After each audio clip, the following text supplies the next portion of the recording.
Hola a todos, ¿qué tal? ¿Cómo están? Bienvenidos a mi canal, bienvenidos a Luthier Map. Mi nombre es Matías. El video de hoy es el primero de una serie en el que nos vamos a estar dedicando y abocando a la investigación de la historia de la tecnología en la música. Específicamente hoy vamos a estar viendo acerca de la evolución de un instrumento que es icónico y revolucionario en la industria musical, como lo es la guitarra Telecaster. Vamos a estar viendo su construcción más iniciática, es decir, su prototipo, distintos tipos de evolución tecnológica que ha recibido a lo largo del tiempo y, por sobre todas las cosas, por qué este instrumento ha pasado a la historia. ¿Qué tal si me acompañan y lo vemos juntos?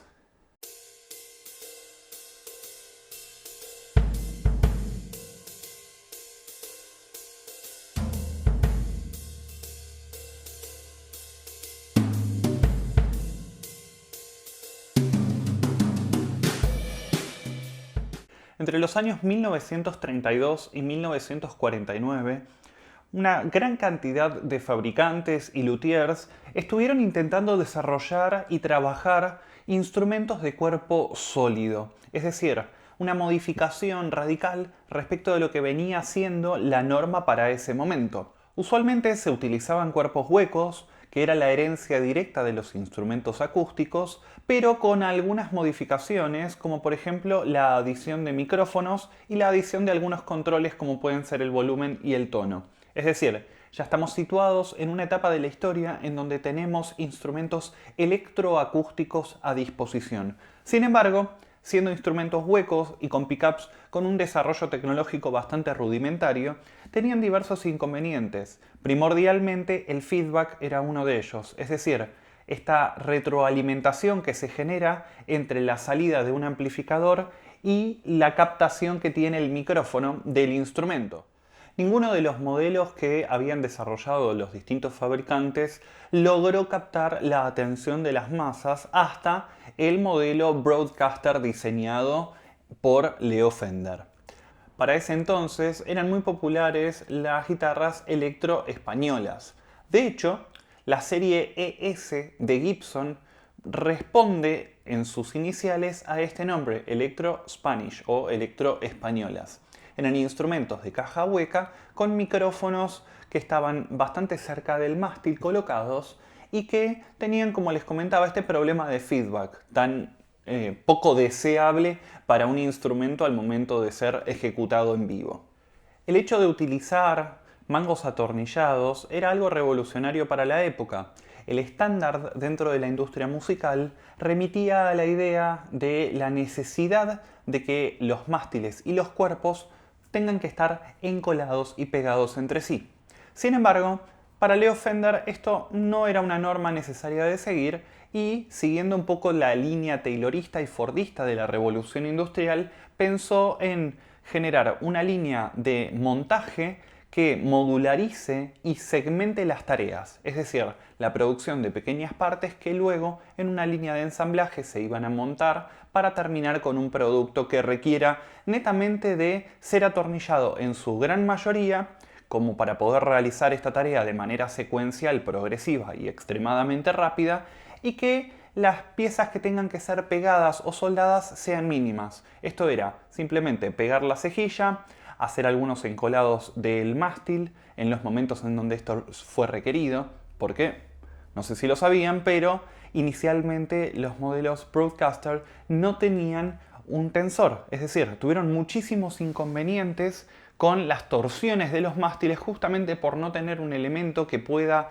soportar la tensión mecánica que traccionan las cuerdas. El hecho de que los mástiles estén atornillados al cuerpo garantizaban cierto éxito en la producción. ¿Por qué? Porque a los mástiles defectuosos se los podía descartar, ya sea tanto en la línea de producción como en la evaluación de calidad luego del montaje final, pero por otro lado facilitaban lo que era el mantenimiento del instrumento a largo plazo. La idea de Leo Fender era la siguiente, que cuando había cierto desgaste en los mástiles, estos sean removidos del cuerpo del instrumento y reemplazados por uno nuevo. Por otro lado, Para esa época, la escala 25,5 pulgadas ya era algo existente en los instrumentos acústicos tipo flat top.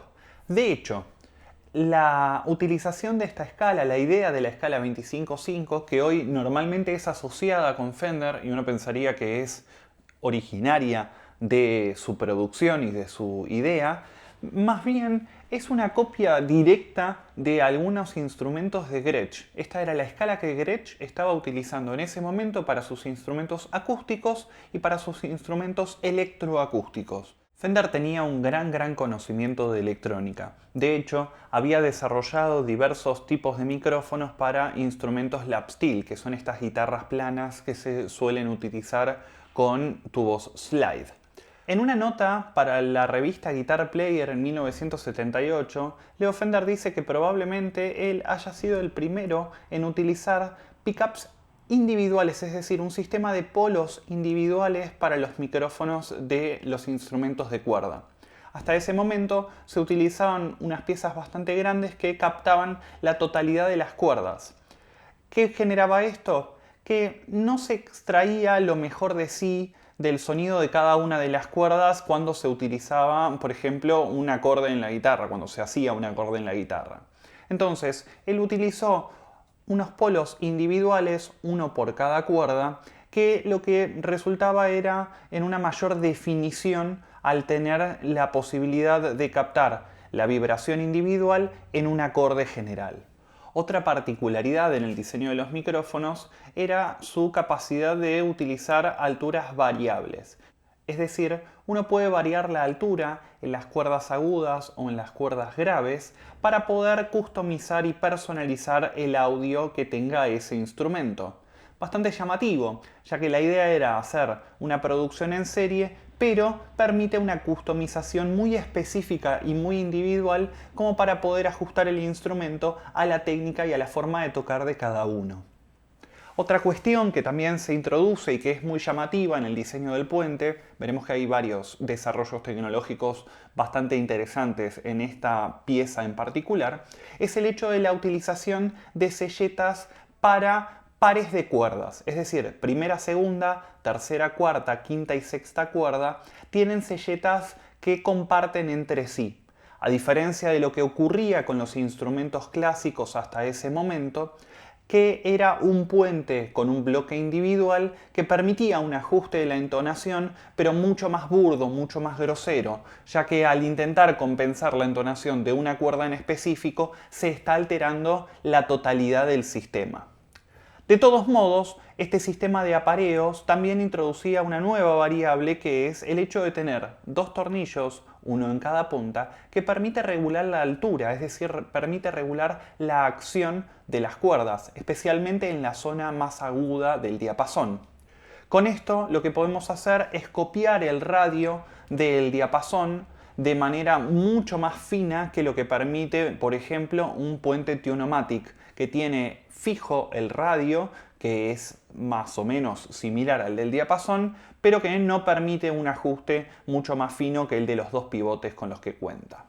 Un tercer elemento que se viene a adicionar al puente y que, si bien no es algo que se introduce adrede, pero que termina ocurriendo, es el hecho de que el micrófono está montado sobre una placa de metal, que es la que constituye el puente. Es decir, con esto logramos un blindaje, una jaula de Faraday, o lo que se conoce burda e incorrectamente como el apantallado. El apantallado se lo utilizó y se popularizó por una mala traducción del inglés. El término correcto en inglés es shielding, que tiene que ver con el blindaje, no con pantalla.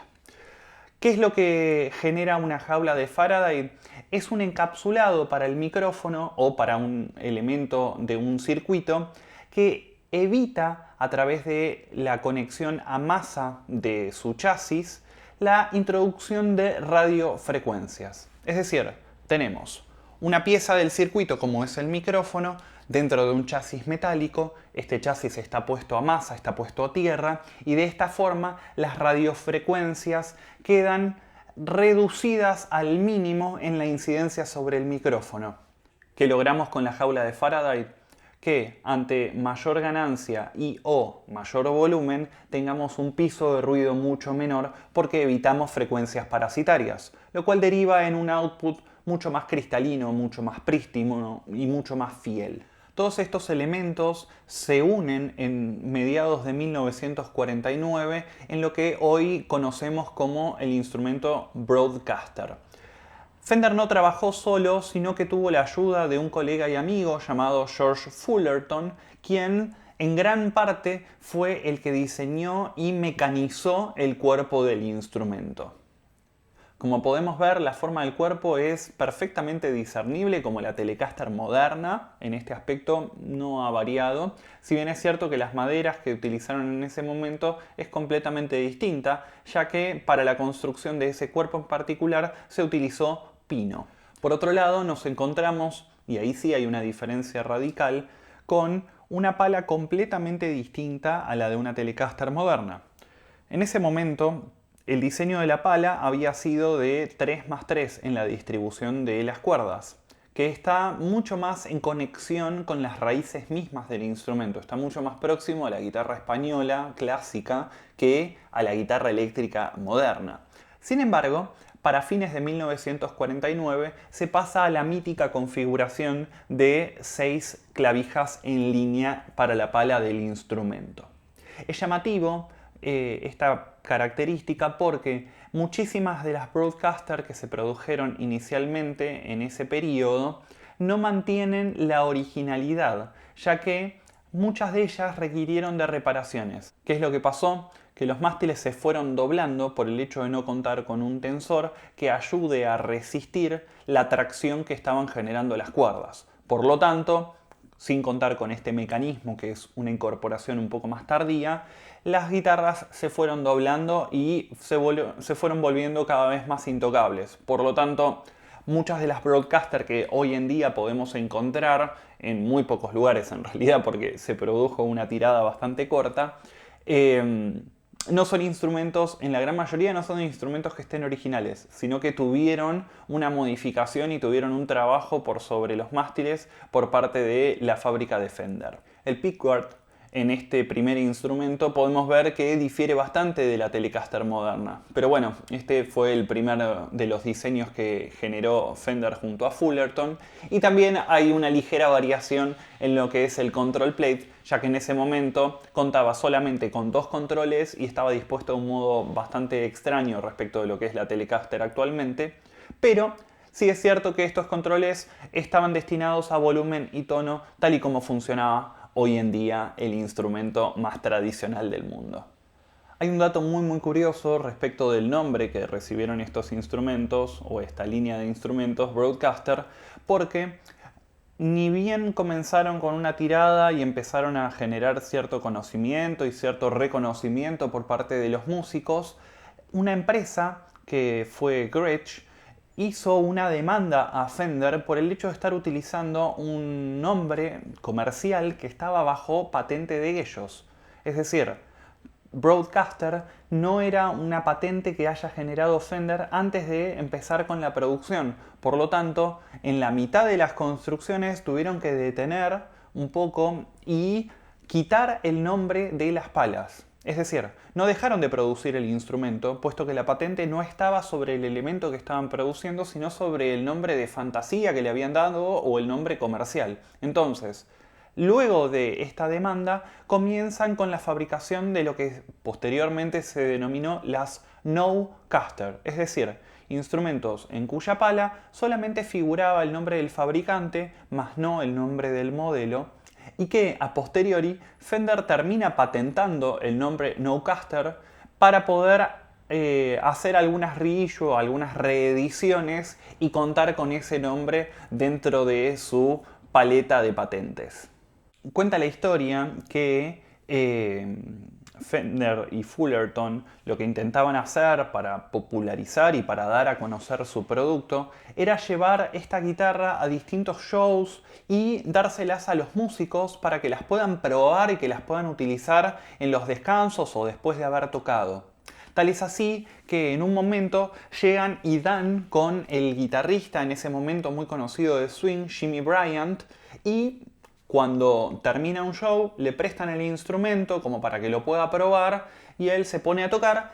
Llegan otros de los músicos que habían estado tocando con él tras bambalinas y durante 2 horas él está utilizando este instrumento. Es uno de los primeros grandes músicos que pone sus manos sobre este instrumento y encuentra en él una gran utilidad y le da un gran valor. Luego lo termina incorporando como su instrumento primordial y de cabecera.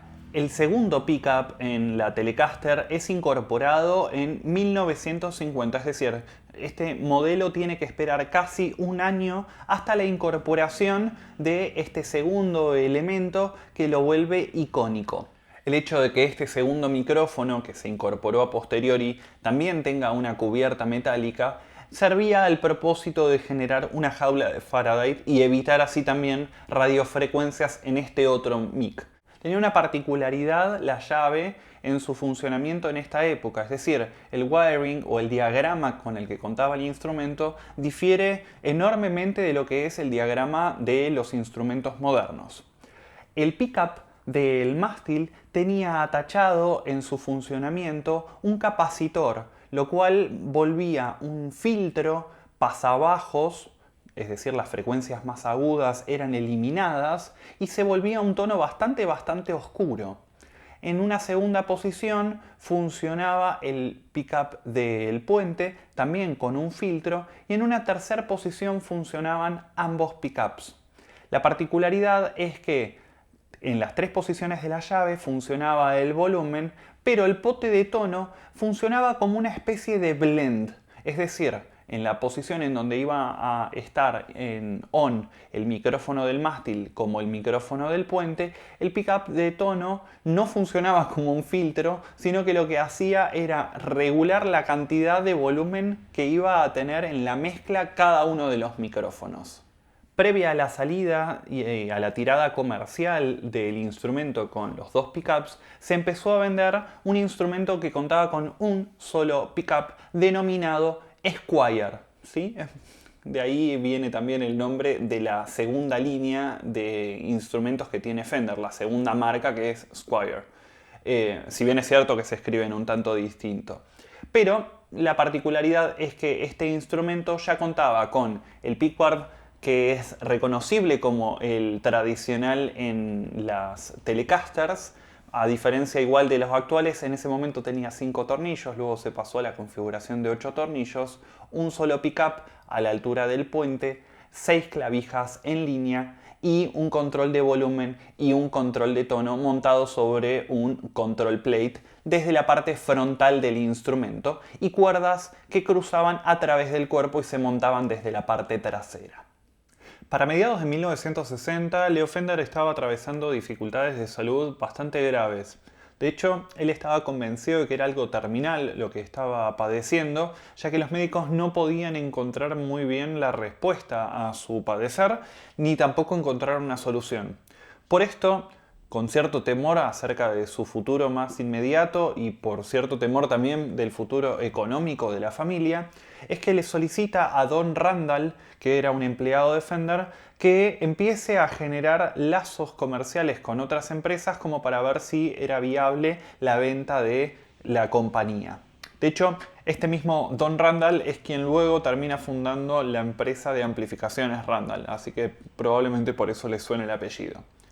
Bueno, la cuestión es que generan cierto vínculo con un grupo económico que es CBS, que finalmente termina comprando la empresa por 12.5 millones de dólares. A partir de la compra, la empresa empieza a modificar determinadas políticas en los procesos de construcción, verificación de productos y venta, por lo cual la calidad de los productos comienza a decaer fuertemente. Para 1967 se hace una modificación del proveedor de clavijas, deja de ser Clusson y pasa a ser Schaller. Otra modificación que se realiza en el diagrama del instrumento, es decir, en la electrónica, es el pasaje a el esquema moderno, el que conocemos hoy en día, con una llave de 3 posiciones que permite el uso del micrófono del puente, del micrófono del mango o una combinación de ambos, junto con un pote de tono y un pote de volumen como para un control máster del instrumento. Otra cuestión también es la modificación de la tipografía del logo. Se utiliza una tipografía mucho más grande, que era un poco más llamativa. Intentaron utilizar de este modo una estrategia de marketing como para llamar la atención.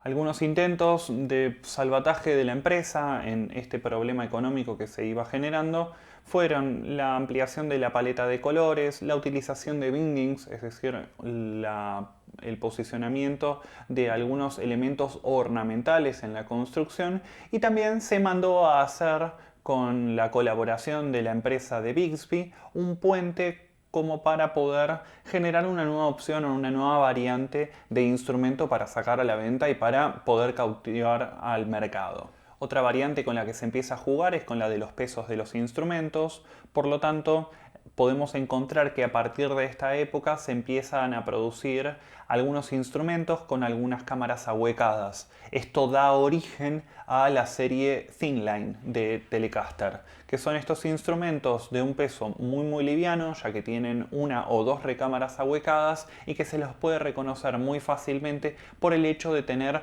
unos orificios que son ornamentales con formas de F, muy parecidas a las formas que tienen los instrumentos de cuerda frotada, como por ejemplo un violín.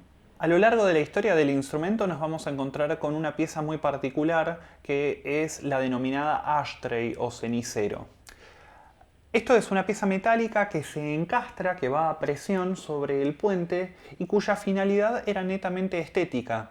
Para la época se pensaba que la tornillería y ver los mecanismos del puente era algo antiestético, que no era agradable a la vista, y por lo tanto se implementó este sistema como para poder taparlo. La realidad es que para muchos músicos esto era un inconveniente, ya que disminuía el rango en el cual se podía pulsar la cuerda. En particular, no se podía ir hacia la zona del puente, por lo tanto muchas veces se lo terminaba sacando, y por eso recibió el nombre que recibió de ashtray o cenicero, porque se lo utilizaba justamente para esto.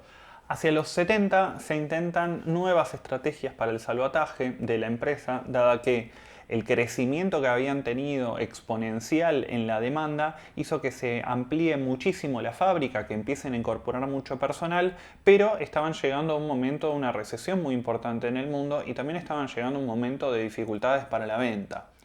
Incorporaron algunos motivos que son motivos florales, motivos ornamentales en los instrumentos. Esto se lograba con empapelados para las paredes, con lo cual se forraba los cuerpos de los instrumentos, se los trataba con una resina y luego arriba se les aplicaba la misma terminación con la laca. De hecho, este modelo tuvo cierta pregnancia y podemos ver que Elvis Presley y la banda de Elvis Presley, los guitarristas de Elvis Presley a lo largo de su historia, han utilizado este acabado en particular como un elemento ornamental.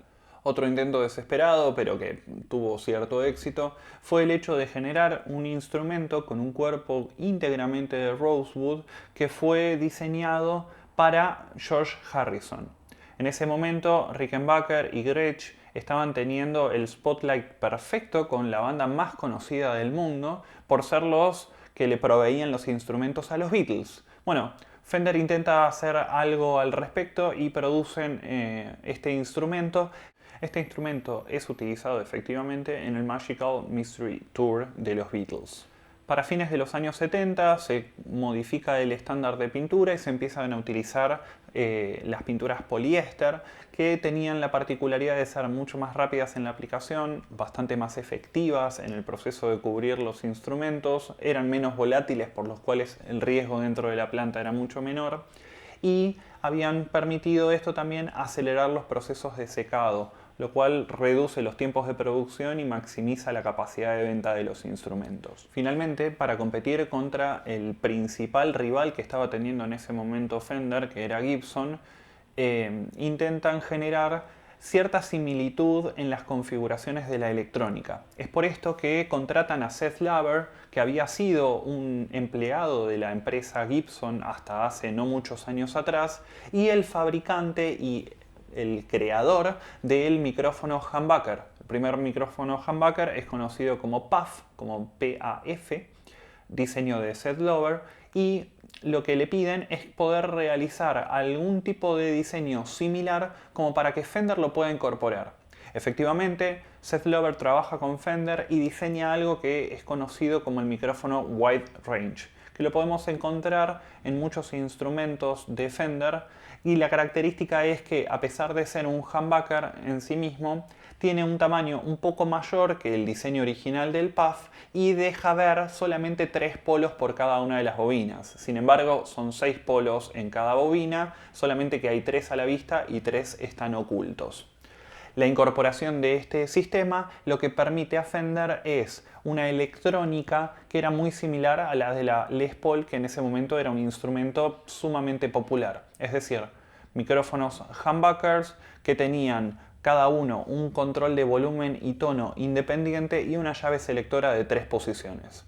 Esto lo que abre es la línea dentro de Fender conocida como Deluxe. Así que ahí nacen las Telecaster Deluxe, con una configuración en la electrónica idéntica a las de las Les Paul. Fíjense de hecho que los controles de los knobs están por debajo de las cuerdas del instrumento y en la zona superior se encuentra la llave selectora. Llegados los 80, CBS toma una estrategia final que es la decisión de empezar a generar reissues, es decir, reediciones de modelos anteriores de Fender. Trata de volver a las raíces, a los orígenes. La verdad es que tiene cierto éxito, sin embargo no es capaz de frenar el crecimiento que estaban teniendo de los costos en la producción y la baja de la demanda que estaban teniendo por parte de los músicos para esa época. Por lo tanto, deciden poner a la venta la empresa nuevamente. Bueno, hicimos un recorrido por la historia de la Telecaster y también un recorrido necesario por cómo está entrelazado con la historia de Fender mismo. Espero que les haya resultado interesante. No sé si conocían estos datos o si conocen otros, sería súper interesante si los pueden dejar aquí en los comentarios. Suscríbanse, así pueden estar al tanto de los próximos videos que sean lanzados, tanto de historia de la música como de otras cuestiones que están circulando por el canal. Que sigan muy bien. Hasta luego. Chau, chau.